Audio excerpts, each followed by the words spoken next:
Привет, друзья! 23-й год начался, и я решил сегодня провести все-таки эфир.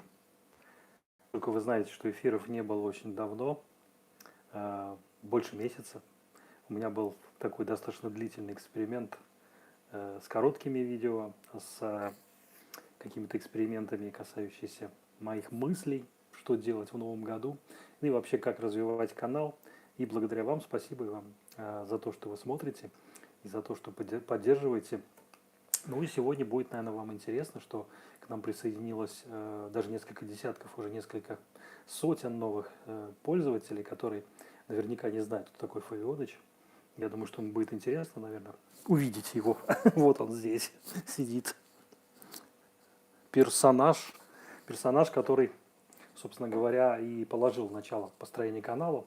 Поэтому, кто новенький, представляйтесь или просто пишите, если какие-то у вас вопросы есть, по какой тематике Фавионыч делает свои стримы и просто видео. Ну а теперь уже и множество коротких видео, благодаря, кстати, которым произошел такой достаточно быстрый динамичный рост, который меня заставил переосмыслить все, что я делал, ну, в принципе, не в глобальном смысле, а в том смысле, как это можно делать во времени 2023. Вы знаете, что шорты я начал делать где-то 1,5 года назад, даже больше. У меня было порядка 50 или 60 коротких видео, которые я кропотливо создавал, в том числе из дрона, по образовательным темам фотографии, просто по путешествиям, каким-то случаям. Ну вот, примерно в ноябре месяце или в октябре, я не помню уже точно, кто смотрит, знает наверняка, я решил их все удалить, снести, потому что количество, основные параметры канала, касающиеся продолжительности удержания зрителя, они падали из этих шортов, потому что алгоритмы YouTube на тот момент еще не изменились, и мне пришлось их полностью все удалить. Я это разом решил просто почиркать. После этого произошел такой достаточно устойчивый, фиксированный мелкий рост канала и переосмысление того, что делать дальше. Но вот перед самым Новым годом, в декабре месяце, с начала декабря, я решил возобновить шорты в новом формате, с новой подачей, с новым логотипом, который, вы знаете, мы вместе с вами выбирали на нашем канале Telegram, кто не знает. Так светло, нет? Я решил там не слишком много света направлять сегодня, создать некое такое праздничное настроение. Кто какие праздники празднует, это уже от вас зависит. Но в первую очередь, конечно, напишите, слышно ли меня хорошо или нет. Я надеюсь, что чат мой будет виден здесь, во всяком случае. Я отвечу на ваши, несомненно, вопросы все, которые возникнут. Да, благодарен вам за комментарии, особенно постоянным комментаторам, которые смотрят мой канал. И многие из них поучаствовали в создании канала, динамично участвуют и создают какие-то темы. Мы вместе это все обсуждаем на канале Telegram, но основной канал, конечно, это YouTube, несомненно. Судя по динамике роста последние там несколько недель, я думаю, что и дальше продолжит свое понятное действие. Поэтому я с удовольствием записываю этот ролик. Надеюсь, что он останется в эфире. И какие-то комментарии, которые я получил за последнее время, юмористические или не очень, ну, они всегда просматриваются мной. Я смотрю, и исходя из того, что вы пишете, уже дальше мы корректируем все, что нужно делать. Настроение праздничное, настроение хорошее. Мы сделали массу многих интересных экспериментов, не только связанных с той техникой, которую использую для фотографии, не только фотографией занимаюсь. О, Фавионыч упал, свалился. Вы знаете, что Фавион, который послужил названию канала, это не только про него канал. Последние дни я достаточно много вижу интереса к аудиотехнике. У меня было записано немного роликов по основной моей специальности, по аудио, по Hi-Fi, по High-End. Но вот сейчас появилась новость о том, что компания Hyundai изменяет свое наименование, и они сейчас вообще интересный такой концепт сделали рекомендации, как теперь эта компания называется. Меня это очень удивило, честно говоря, так в том числе и была версия Hyundai. Hyundai. Ну вот все-таки они пришли к тому, что это будет Hyundai, что-то подобного типа. Поэтому так или иначе созвучие Hyundai есть в этом названии. Так что те, кто использует автомобили, я думаю, что понимают, о чем речь идет. О ребрендинге компании, которая меняет свои положения, в том числе и в России. Ну, что касается дальнейшего интереса к каналу, я вижу, что возрастные группы расширились и достаточно серьезно, в том числе и категория там, 13-17 лет. Меня стали смотреть совсем молодые люди, кто, может быть, не так интересуется техникой, о чем, в принципе, канал. А в основном это о контакте человека с техникой, о том, как техника влияет положительно или отрицательно на самого человека, как взаимодействовать с техникой. Может быть, какие-то полезные советы. Импреза, хаешку йоу, привет, поддержавшим и перешедшим в том числе, я уже говорил в прошлом году, что касается различных направлений в технике, я не стал сейчас подключаться через компьютер. У меня сейчас все идет, видите, с iPad, вот с такого гаджета. То есть упрощенный вариант у меня сегодня звука. Вы уж простите, но я думаю, что мы вернемся потом к компьютерной сессии какой-то. Вернемся на OBS, как говорится. Но сегодня такая, видите, домашний стрим с планшета. О чем говорил-то? Говорил о том, что... Забыл уже напомнить. Сам уже вылетел. Направлений много, и касаемо техники могу сказать, что интерес к технике смещается, и мои старые видео, которые я записывал и по ремонту техники, и по эксплуатации, в том числе и видеокамер, я вижу, что люди интересуются, какие-то вопросы задают. Иванович инженер в том числе, поэтому инженерные какие-то способности, которые у него есть, они дают возможность что-то передать полезное.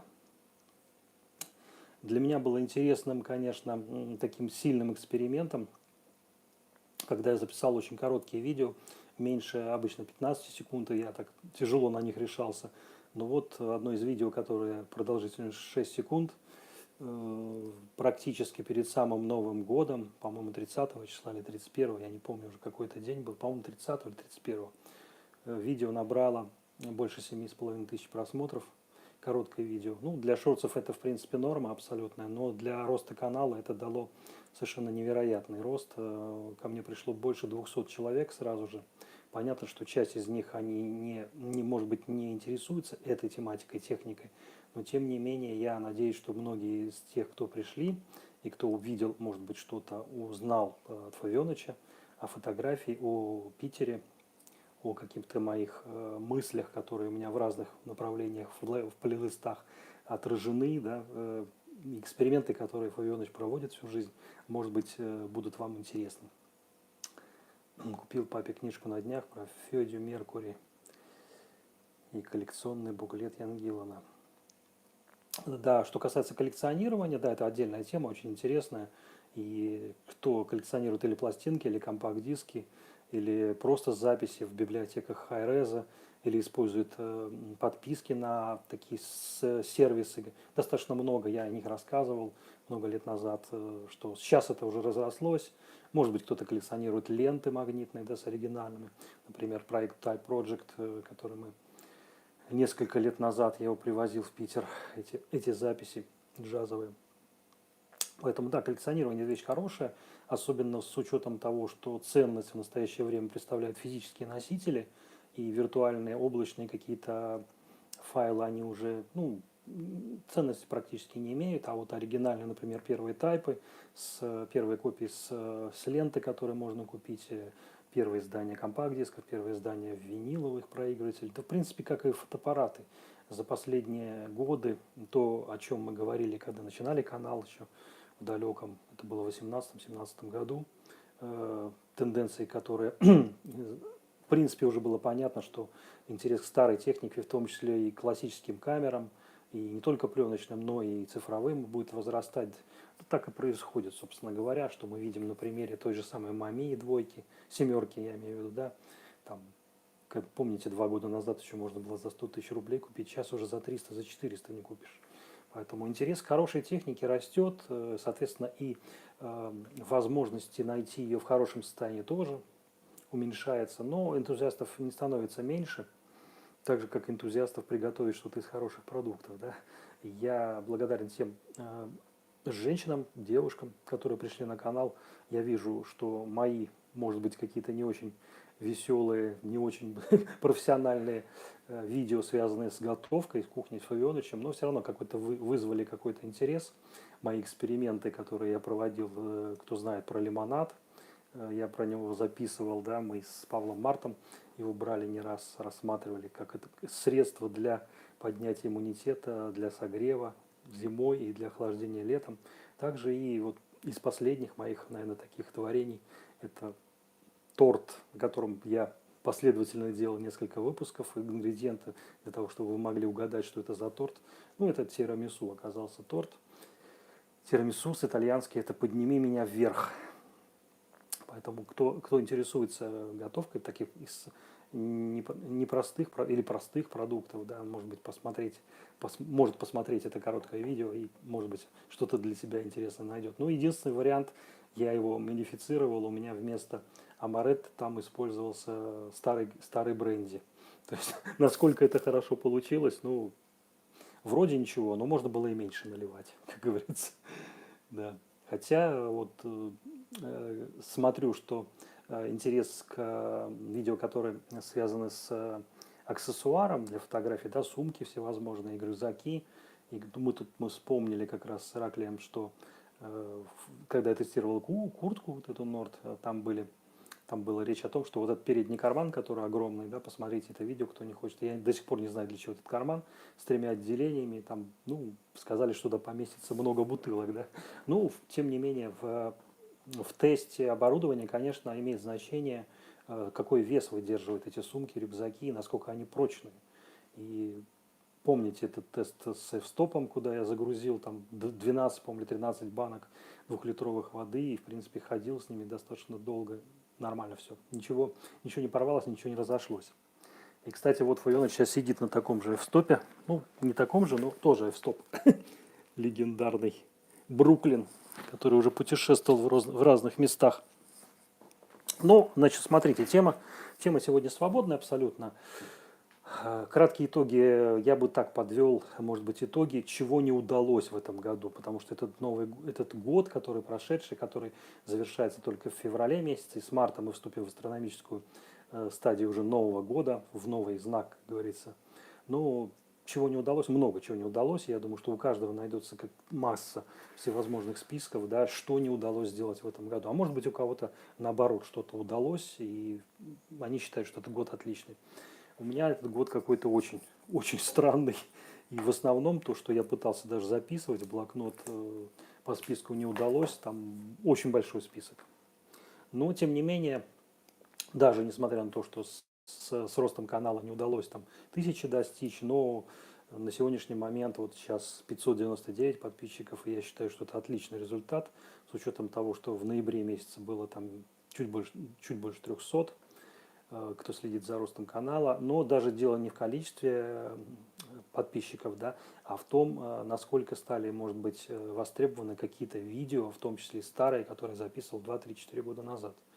И для меня это удивительно, что эти видео тоже опять вновь поднимаются, и, может быть, какие-то темы, которые я пытался эзоповым языком или каким-то обычным объяснить, они там раскрыты, да, то есть, соответственно, люди стали видеть это, воспринимать. Ну, и я думаю, что у вас тоже найдется наверняка какие-то интересные мысли по поводу того, что надо было делать, что не надо было делать. Ну, на самом деле, если не набраться смелости и не делать, то ничего и не получится. Поэтому я решил, что пока это все остается в доступе и можно посмотреть. Ну, а по поводу дальнейших планов в 2023 году. 2023 год у нас начался морозами. У нас сейчас уже там в районе 10-11 градусов. Снега много выпало сейчас, и уже подразумевается, что будут какие-то зимние интересные фотографии. Я рассказывал о том, что Flickr-площадка, которую я использую, да, споры о которой до сих пор ведутся, и последнее время есть много отзывов о том, что Flickr уже не тот, что это соцсеть для фотографов или для людей, которые интересуются какими-то темами, имеющими к путешествию, к сообществу фотографов. Может быть, не так актуально. Мне тут написали про Инстаграм. Ну, с Инстаграм, вы знаете, я с начала 22 года, по-моему, да, завязал полностью, хотя я в этой соцсети присутствовал очень давно, но мои попытки что-либо из нее сделать не получились, поэтому мне это не зашло.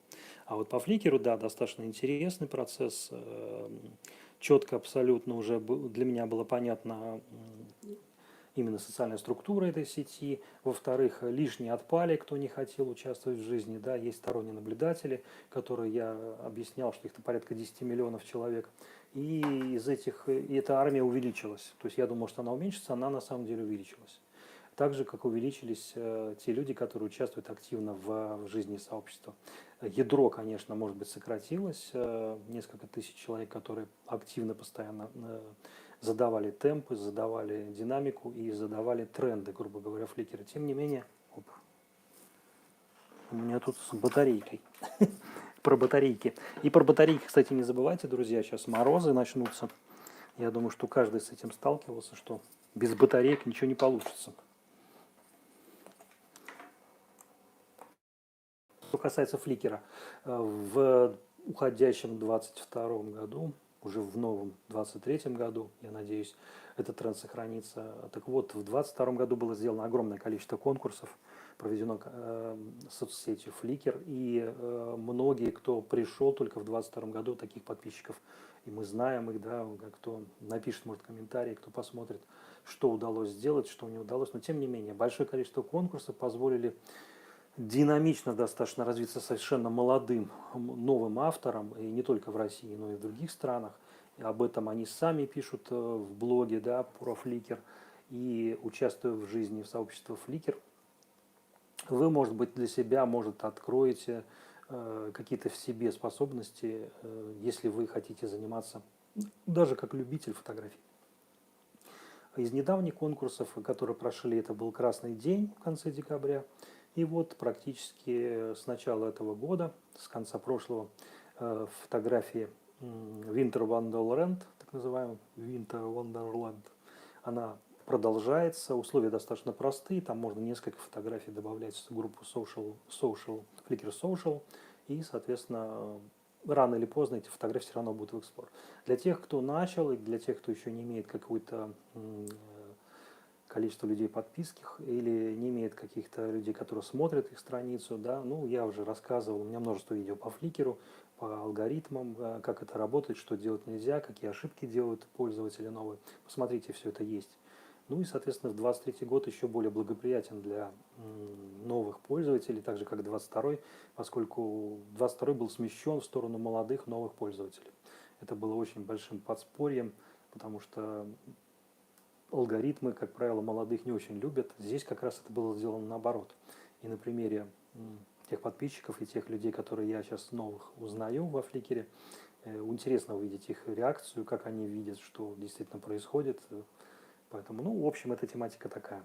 Если интересно, посмотрите. Ну и просто последите за настроениями людьми, которые пишут там что-то или выкладывают какие-то работы.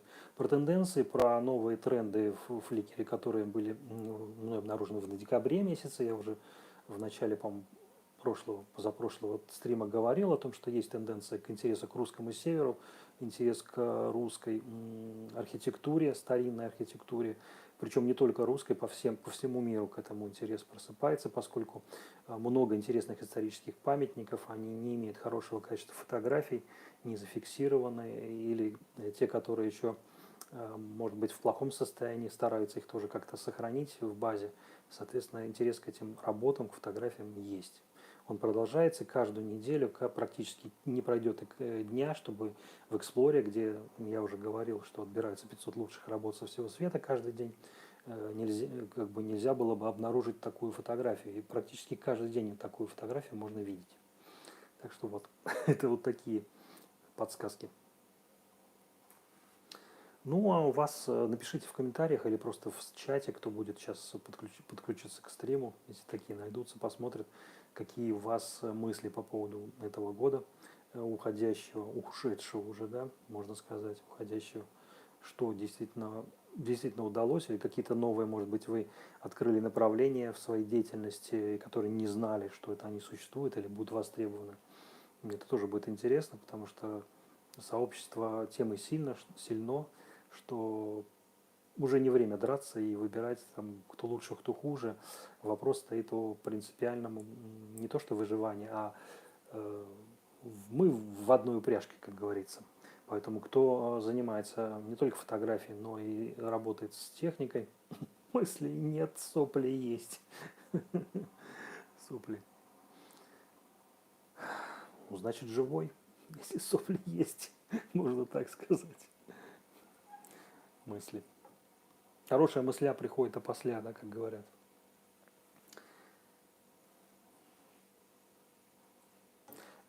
Я знаю, что, судя по трансляциям блогеров, которые я смотрю, в том числе сообществ, в которых участвую в России, в том числе, я знаю, что многие поменяли технику в 2022 году благодаря тому, что был интересный период летом, когда курс доллара был очень низкий по сравнению к рублю, но при этом ценники были старые, и я видел, как люди покупали новые камеры. И вот напишите, может быть, в комментариях, кто приобрел какие-то новые, действительно такие инструменты для работы, или просто какие-то новые инструменты для творчества именно. А поскольку канал Фарионовича про творчество в первую очередь, да, ну, творчество включает все. Не только кухню, не только путешествия, не только рисунки, фотографию, все что угодно, да, спорт, кто чем занимается. Поэтому инструменты новые дают новые возможности. Поэтому иногда инструменты, которые никогда не пользовался, да, например, вспышка. Я в 80-х годах, у меня было несколько вспышек, но я быстро отошел от этого, понял, что это неинтересное направление для меня. Сейчас вновь это стало для меня архиинтересно, потому что появились совершенно невероятные инструменты благодаря новым программам, благодаря тому, что появились вообще новые материалы, появились новые аккумуляторы, появилась возможность масса всяких интересных таких творческих режимов с помощью импульсного света. Не только там двух-трехкомпонентного, но однокомпонентная система имеет как бы два излучателя, там проще, насадки, фильтры всевозможные.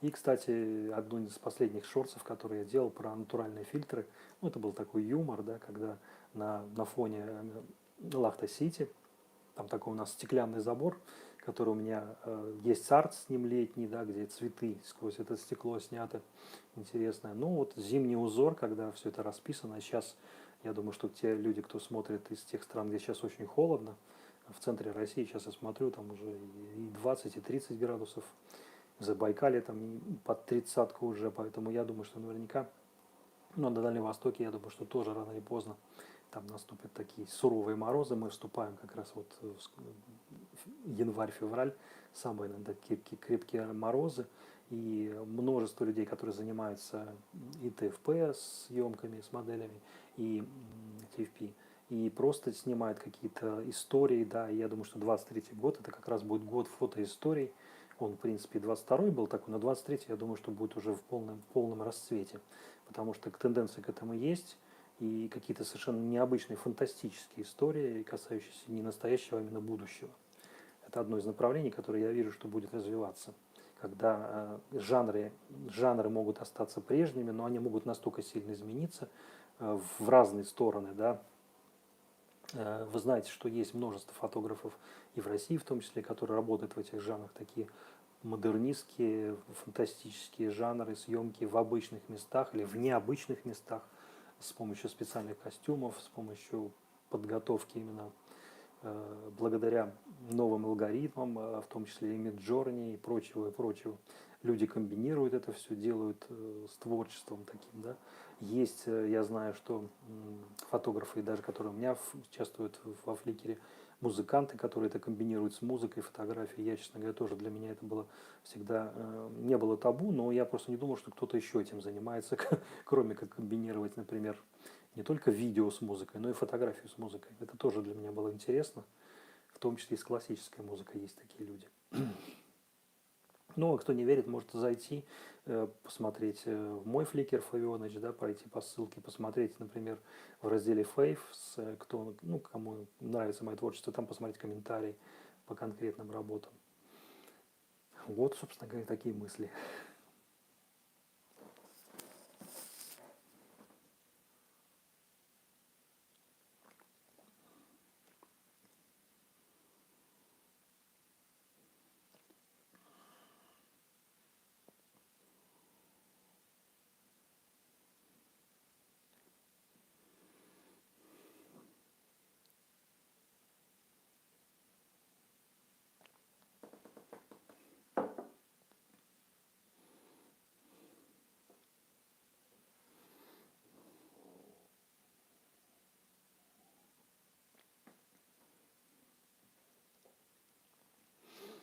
Рокер, батек рокер.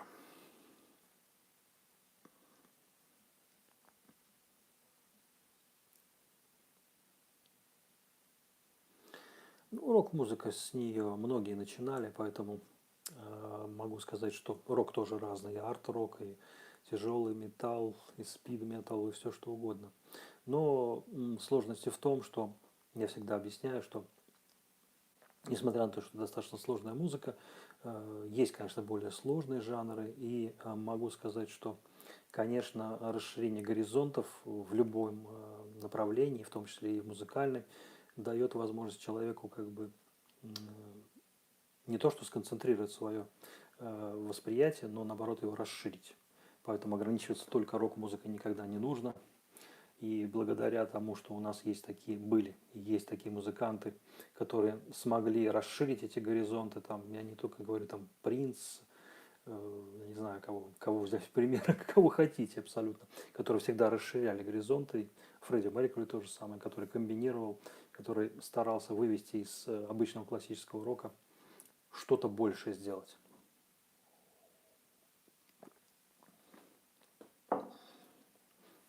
Если брать список даже тех жанров, которые были там 5 лет назад, их там десятки комбинированных каких-то, очень много видов музыки.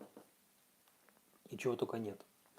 Поэтому не надо себя ограничивать. В основном, конечно, ограничивается меломан, ограничивается этим, исходя из ограничений самой системы. Я об этом, если не говорил, то повторяю не постоянно, потому что в зависимости от определенных таких интересных параметров, которые не включают просто АЧХ или прочие какие-то простые параметры, а именно возможности, скажем так, подобие системы, связанной с восприятием человека, расширить ее до уровня того, чтобы она могла воспроизводить там не только рок, но и там сложный джаз, но и какую-нибудь классическую музыку, большую музыку, симфонический оркестр, да, ну и вплоть до психоделики, которая считается одним из сложных жанров, не только мной, там масса известных критиков об этом говорят, в том числе и в России. Ну и тембральная музыка, музыка одной ноты или еще более сложные какие-то варианты электронной музыки. Они требуют от системы совершенно заоблачных параметров, фазовых в первую очередь, а фаза в первую очередь связана, конечно же, с временными характеристиками. То, на что наши органы восприятия, не только уши, но и само тело, оно реагирует гораздо более чутко, чем просто амплитудно-частотные характеристики. Временные характеристики у человека настолько отточены, что он, я уже говорил об этом, может со 100 метров распознать звуки знакомого человека, шагов. С точки зрения математики это достаточно сложно объяснить, но если исходить из временных характеристик, то это достаточно прозаично объясняется. В целом же, конечно, механизмы восприятия, изучением которых я занимаюсь всю практически жизнь, приводит к тому, о чем я рассказываю, да, в своих видео. Что-то я показываю, стараюсь, чтобы это люди видели в самом процессе съемки. Благодаря YouTube это можно сделать уже сейчас, потому что это передается через запись камеры, через просто какие-то контакты с видео рядом. Ну, конечно же, есть какие-то определенные ограничения, часть энергии не передается через эту систему, но рано или поздно, я думаю, что это произойдет тоже.